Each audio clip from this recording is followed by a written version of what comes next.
Welcome sa Rex Vlog Builders! Kung construction ang hanap nyo, nasa tamang channel kayo. Tara na, simulan na natin! Yung rebarring ng beam. And then ito yung sinasabi kong design na yan sa yung kanyang bubong sa Mula sa plano hanggang pundasyon, bawat hakbang may tamang mga ano po yan, may mga legends yan na naka-indicate dito.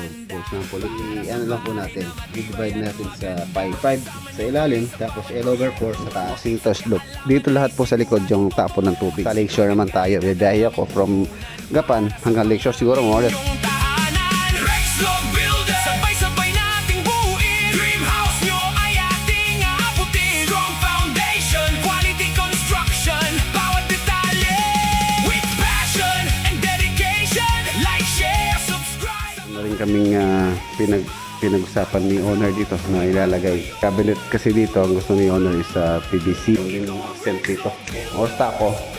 Hindi pa siya na-apply, tatama na sa water closet. Meron pa po siya naman dito po yan, matte finish lang siya, hindi siya gloss, natural.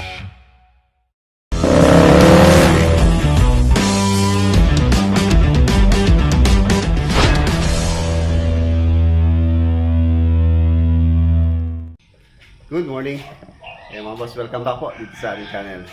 So for today's video, update po tayo sa Gapan project tsaka po sa Lakeshore project. So nasa kalagitnaan ako. Pupunta ako ng kung alin nang unahin ko. So Gapan, siguro nasa 1 oras po yung biyahe dyan, pumunta dyan. Tapos sa Lakeshore, more or less mga 45 minutes po yung biyahe. So inisip ko kung mauna ako sa Gapan and then pauwi Lakeshore. So yun, siguro Gapan muna tayo. Meron lang po ako mga dapat mga details na kailangan nilang malaman sa Gapan project. So nag-ano na po sila doon, nagbi-beam. Tapos yung sa may master bedroom, sa may front, meron po kaming ano doon, slab na maliit lang naman sa may walk-in closet tsaka sa toilet and bath doon po sa area ng master bedroom. So i-explain ko lang po yung mga details doon. And then diretso tayo sa Lakeshore project naman. So let's go. Ayan na, nandito na tayo. Nauna po ako dito sa Gapan. And then Lakeshore naman tayo mamaya. Siguro after lunch. Ayan, nandito na tayo sa Gapan by Siha project. Update tayo dito.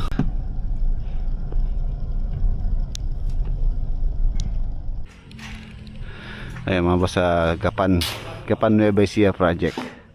Ayan po, halos nag-aano po sila. Yung iba nagtatambak. Tapos ongoing yung rebarring ng beam. And then ito yung sinasabi kong slab. Itong harapan na to, walk-in closet tsaka po toilet and bath po yan. Meron pong design yan sa may harapan. Tapos slab yung kanyang pinaka-roof dyan. Ano siya, halos nagkakahawig na. Nabubuo na yung kanyang structural. Ayan. Nakakaubog na yung mga Gapan.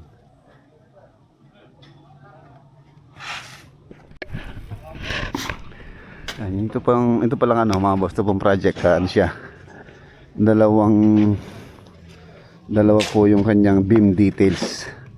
Mayroong lower beam. Ayan, ito lower beam pa lang po yan. Tapos meron pa siyang mag-aasinta ba dyan pagka nabuhusan na dyan. Meron pa siyang upper beam. Meron kasing part na mataas yung kanyang bubong. Tapos yung design ng bubong niya, parapet. Parapet po yung design na yun sa yung kanyang bubong isa nakatago siya. Mamaya silipin natin yung details sa plano para may ko rin sa kanila. Mapaliwanag ko rin yung mga detalye ng plano.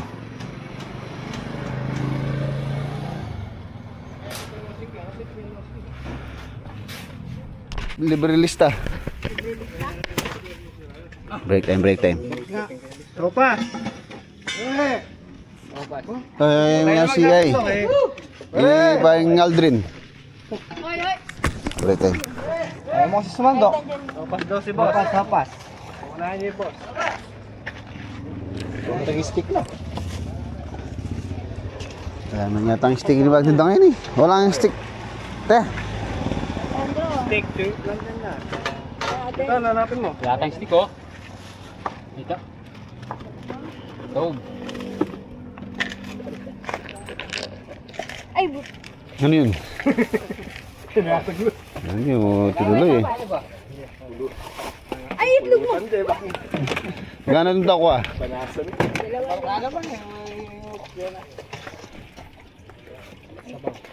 Sir, sir, ba sa iyan? Ha? Higup lang ako sa. Woo! Lista mo yun ang kumuko ah. Tawas naman. Ay, itlog. Yung itlog, magkano te? 5 5 piso piso. isa? Mahal naman ng itlog. Wala nang mura, sir. Meron. Ay, talayang harina. Oh, pang, meron pa mura na eh. Meron na yun. Meron mura na eh. Oh, ito, may mura. Sopas. Dalawa, isa lang. Meron, dalawa. Ayan, check natin yung ano, yung plano. Nasa ano na po kami sa beam. So, check po natin yung beam details. So, yun na po yung mga activity ngayon nila dito. Tapos sa backpeeling or pagtatambak. So, check natin. Ito. So, ito po yung sinasabi kong lower roof beam plan. Ayan. Ito po siya. Naka-highlight sa po rito yung mga beam. Tapos nandito na din yung mga legend. Tulad dito, beam 1 or B1. Tapos RB1, RB2. Ayan po yung mga highlights na yan. Wait lang. Okay, balik tayo. So ito na po. Ito po yung aming activity ngayon dito, ginagawa. So dito sa lower roof beam plan, so ito po yan. Tapos meron siyang lalabas dito, kakantilever siya ng 50 cm. Ayan, 50 dito sa likod. Bale yung ano kasi nito mga boss, yung pong roofing plan nya, meron pong pagbabago dito sa original plan. Pag-usapan na rin namin ni kuya, ni owner. Yan, shoutout kay Kuya Claro tsaka kay Ma'am Sylvia. Ito yung slab na sinasabi ko. Sa may front po yan. So may mga ano po yan, may mga legend yan na naka-indicate dito. For example ito, RB2, RB1. So meron po dito ano yan. Andito siya. Yan. Dito makikita yung mga dimension ng mga beam. Ayan. RB1, ayan, 20 by 30. Hindi po pare-parehas yung laki niya. Tapos meron tayong B3, which is ito yun, 12.5 or 125 mm by 40. Ayan. Makikita po dito yan. Yung kanyang legend sa plano.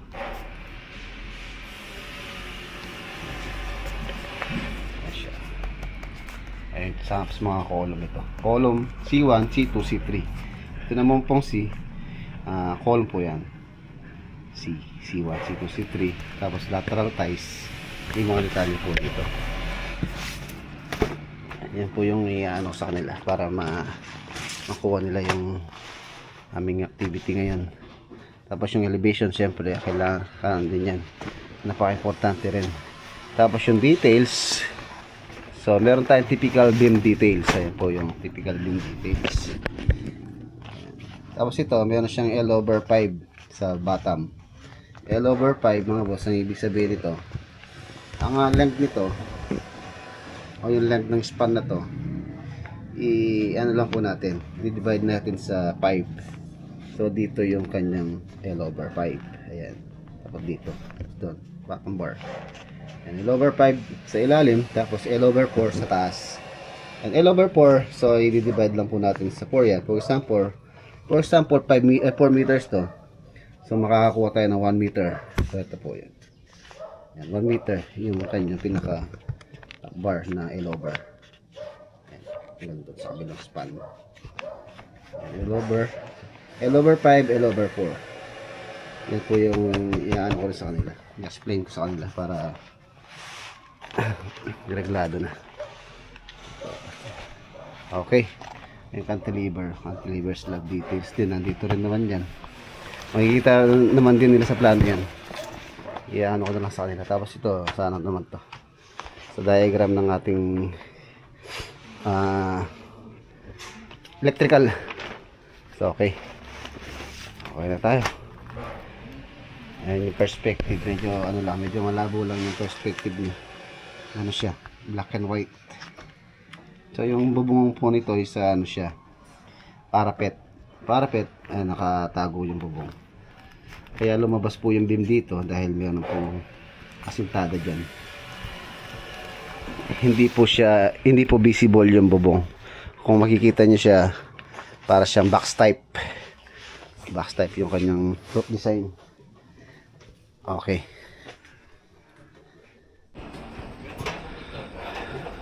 Ayan, pinalalagay ko yung mga boss, yung pong mga L-over. L-over 5 sa ilalim, L-over 4 sa taas.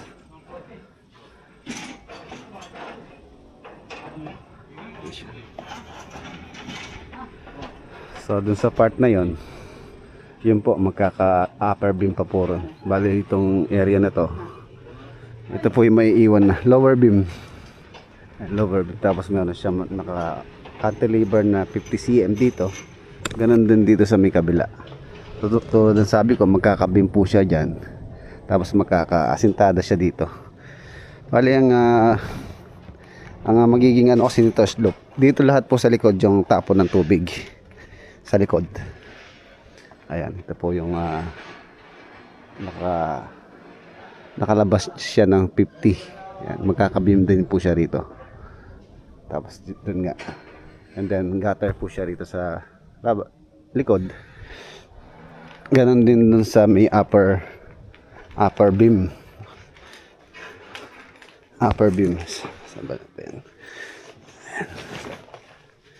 Ito yung original plan sa roofing. Roof plan niya. Bale yung sa original, ito siya. So dito, ang kabila po yung kanyang slope. Tapos yung sa likod, yun nga. And then, concrete gutter siya sa original plan. So nag-change scan po kami ni owner. Binago na po namin ito. Ayan yung bale sa likod lahat. Tapon ng tubig. Tapos stainless gutter. Ito naman po yung upper beam. Ayan, bali ito yung lower. May iwan na po ito, hindi naaangat to. Lower na po ito. And then ito yung upper beam. Ayan. Magkakaano na siya rito. Cantilever yung kanyang pinaka beam. Lalabas siya rito. Ayan, dyan na po yung asintada para naman sa parapet wall. Okay. Okay na. So pagkatapos natin dito mga boss, sa Lakeshore naman tayo. Biyahe ako from Gapan hanggang Lakeshore. Siguro more or less mga 2 hours biyahe. Simula dito hanggang Lakeshore. Update po tayo dun. Ayan. Pinalagay ko yung mga L-over. Tapos yung backfill halos ano na, okay na. Tambak.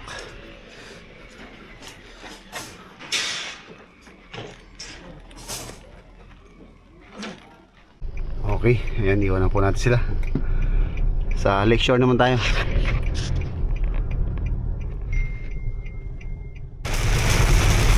Lakas ng ulan. Uy, ano mga boss, parang zero visibility. Lakas.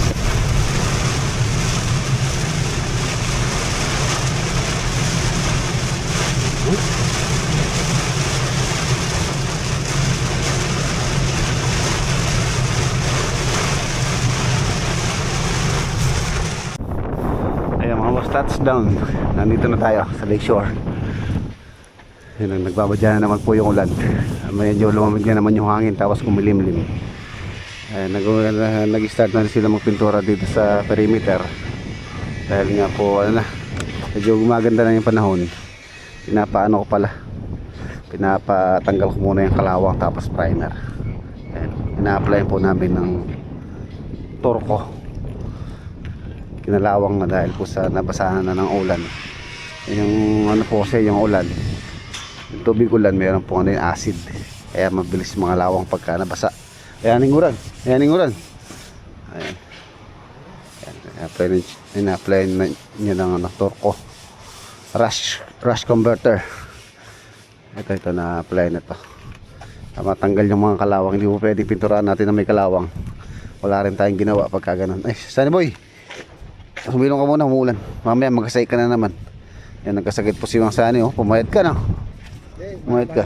Kumaba ng buhok. Punta ka mamaya sa bahay, gugupitin kita. Bibigyan pa kita ng libreng sombrero. Ay, oo. No? Para bago yung sombrero mo. Punta ka. Ayan, salilong ka muna. Huwag ka muna magpaoran. Baka mamaya magkasakit ka. Ayan mga boss. So, sa weather condition din ang dahilan ng isang proyekto na delay. So dito sa exterior pintura. Ayan. Hindi pa po yan final color niya. Itong mga ano na to, tulad ng downspout, tsaka itong mga molding, yun na yan. Tapos dito medyo mabusisi itong pag-install nitong napili nila client, itong ano, liit-liit. Ayan o.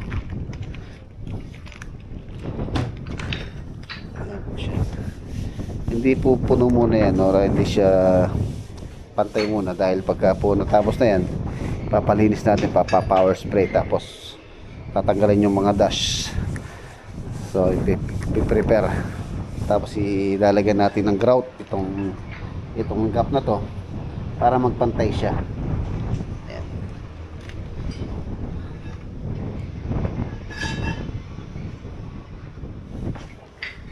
4x4. Ayan po siya. 1,400 per square meter. Ito, presyo niyan. Isang box po kasi niyan, equivalent to 1 square meter ang kanyang coverage.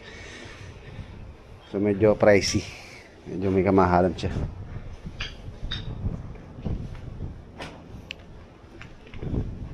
Hanggang doon lang naman yan mga boss. Hanggang dito sa may perimeter fence, tapos yung sa rampa, yun na lang, yung ano na lang, yung concrete tiles, yung pang garage. Tapos tara, pasok tayo sa loob. Dito naman tayo sa may porch area. Dito tayo dadaan. Ay, umuulan na naman. Ayan ang umuulan. Ayan ang ulan. Pag-alis ko kanina sa gapan, biglang bumuhos po yung malakas na ulan. Ayan, meron siyang ilaw. And then meron siyang ano dito, Dragon Ball. Support nitong slab na to. Basta adobe. Yan, hindi pa po tapos to mga boss. I-grind pa namin to para para matanggal itong ano na to. Ito pong bakas nung pagkat kinat post yan. Ang adobe post yung buo yan na square. Tapos kinakat lang nila sa sukat. Meron pong ano dito 30 by 30. Tapos itong size nito 30 by 60 naman to. Ayan. Gagrind to para matanggal yan. Para maging ano din sila, pare-parehas yung kulay. Yung brown na yon, ano lang po yun, parang putik. Pero pagka ginray nyo, tatanggal po yan. Tapos naka-install na rin pala naka-install na yung main door. Itong main door mga boss, ang lock set nito, or security lock or doorknob, smart lock ang lalagay po rito. Tsaka dun sa may garage, smart lock din po. Hindi, bali dalawa sila. Itong main door tsaka yung sa may garage door. Ganda.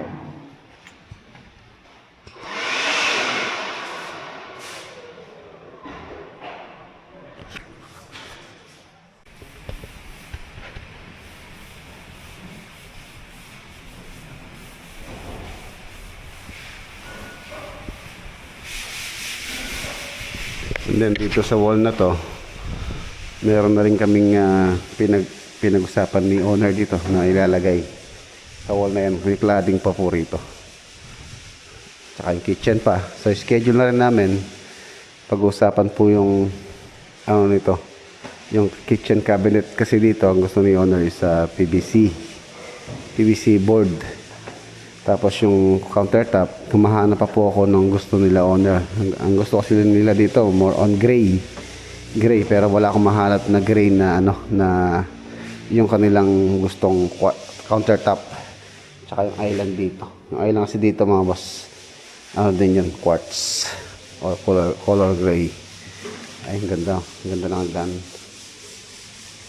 Ganda nitong hagdanan. Meron pa po kaming ilalagay na ilaw dito.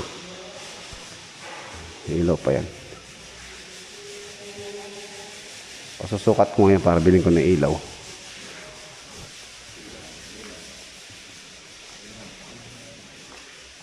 Ito yung powder room dito. Meron din accent dito, accent wall. Marami pong additional si client dito na gagawin pa. Tulad dito, ito additional po ito. Yan, ano siya, cabinet. Marami sila may lalagay dyan. Kasi ito na yung kanyang ano. At yung sa may ano, powder room. Sakto lang yung water closet. Hindi siya maliit, hindi siya malaki, medium size. Hanggang dito yung vanity.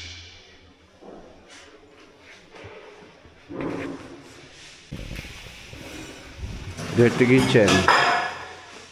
kitchen din. Wala pa siyang countertop. Tsaka yung sink. Dito sa formal kitchen, meron na pong nagustuhan si owner dito na kitchen sink.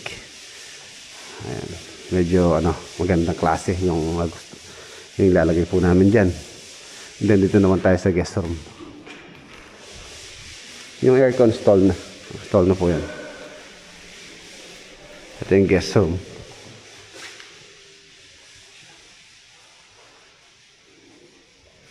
Stako finish, nag-grout na sila. Ayan, ito po yung stuko or stako. Hindi pa siya na-apply ng top coat. Top coat pa kasi ito. Ayan, ang pang top coat po namin dito is ano, matte shield ng Boyzen. So para gumanda rin po yung kulay niya. Then ito yung CR. Ayan, install na yung water closet niya.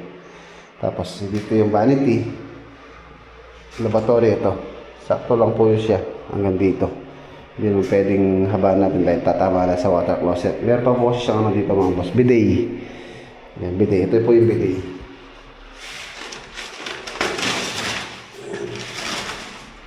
Diyan yan sa location na yun. Ayan natin.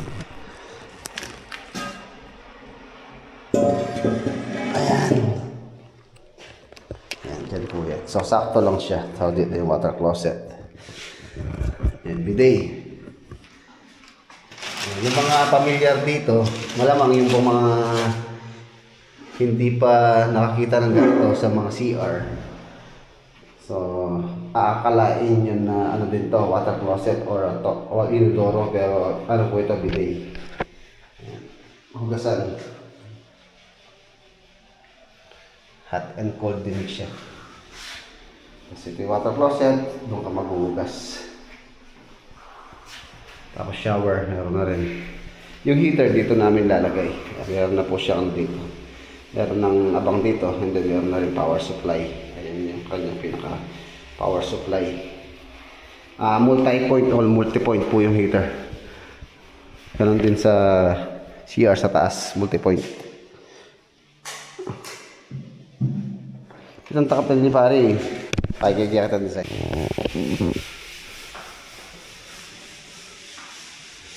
Sa taas naman tayo. Ganda ng hagdanan. Hagdanan niya, yung lapad, ano po yan, nasa 35 inches siya dati. Ay ano, 13 inches. Halos malapad pa siya sa ano, sa standard na 1 foot. Ito, nasa ano, 13 inches. 1 foot kasi 12 inches.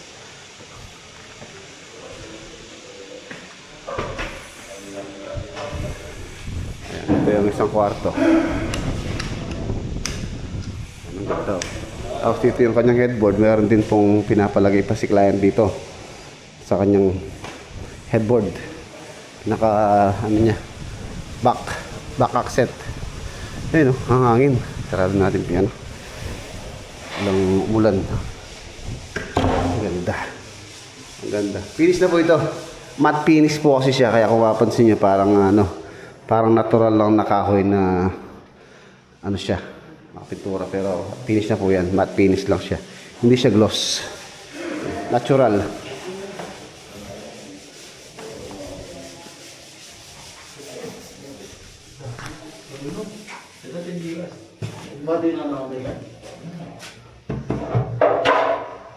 Itong kaya na nini. Makapix na yun niya pa. Ito pa ano, vanity.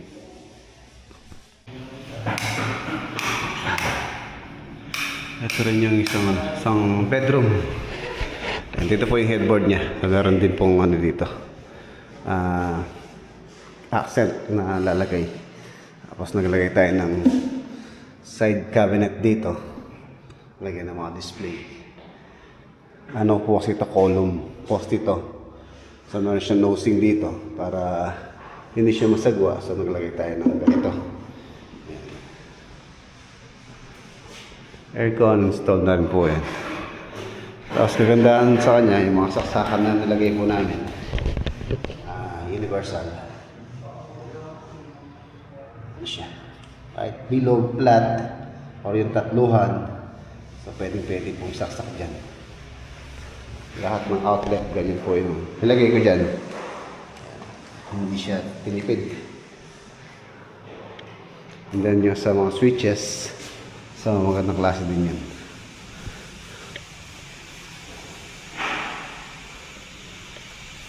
Ganda. Yung mga bintana pala, ay shoutout kay Sir Leo ng Vince Window.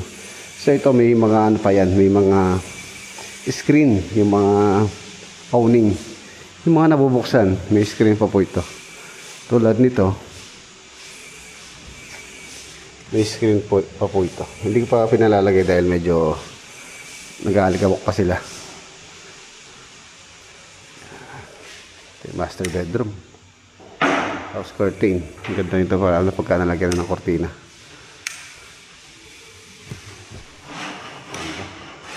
Liwanag. Kung mapapansin nyo mga boss, yung pong ilaw niya, wala pong center light. Pin light halos yung nilagay po namin. Marami para siyempre maliwanag. Meron din dito sa kanyang headboard. Meron din po ditong accent na ilalagay din. Tapos sa pintuan na yon, papunta rito sa walk-in closet. Ayun yung walk-in closet. Yan, wala pang cabinet. So yung mga cabinet po kasi, hindi siya included. Ito na yung vanity. Ayan. Ito yung napiling laboratory ni owner. American standard. So yun po yung ano niya. Ano na lang to, countertop. Kasi cabinet siya sa ilalim. Mataas siya ng 20 cm sa baba para if ever na maglinis po sila or makatubig to, hindi po mababasa itong cabinet. At the same time, madali siyang punasan sa ilalim. Maglilinis sila. Yan, 20 cm ang space niyan. Tapos dito, naglalagay din po ng salamin. Face mirror si owner dyan. So siguro yung salamin dito, ano namin, fabricated na lang. Wala po kasing mabibiling ganyang kalaki na ready-made. So papabricate na lang tulad ng ginawa din namin sa Lubao. Meron din bidet ito. Yan. Water closet niya, and then mayroon siyang bidet dito. Ay, yung bidet. Shower, okay na rin. And siyang niche na shower enclosure. Shower enclosure not included. Halos sa mga project po, yung mga not include, mga cabinet, kitchen cabinet. May mga option kasi si owner kung gusto niyang mag-upgrade ng mga cabinet tulad ng mga UPVC, modular cabinet. So ito, wala rin po sa ano to, sa plano. So add na lang to. Ayan. Yung mga drawer dyan. pwede lagay sa rin. Meron pong ilaw. Dito yung switch niyan eh. Ayan. Ayan ba? Tapos dito sa taas, pinalagyan din ng cabinet ni owner to. So dito daw ilalagay yung kanilang mga maleta. Yan sa taas dyan. Maluwag po yan. Gagamit na lang ng hagdanan. Hindi pa ever na maglalagay ng mga gamit dyan sa taas. So dito pwedeng maging ano to. Tawag dito. Pagka nag-aayos. So pwede dyan. Lalagay ng mga face mirror. And then mga cologne, pabango. Mga kolarete. Yung ating mga doorknob. Yung klase lever type. Lever type po lahat yan. Ganda na rin. Kahoy.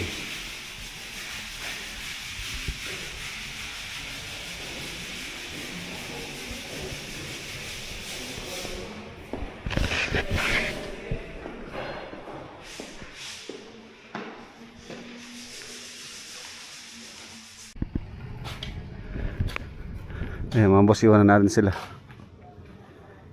Lakeshore Project. Ganda na.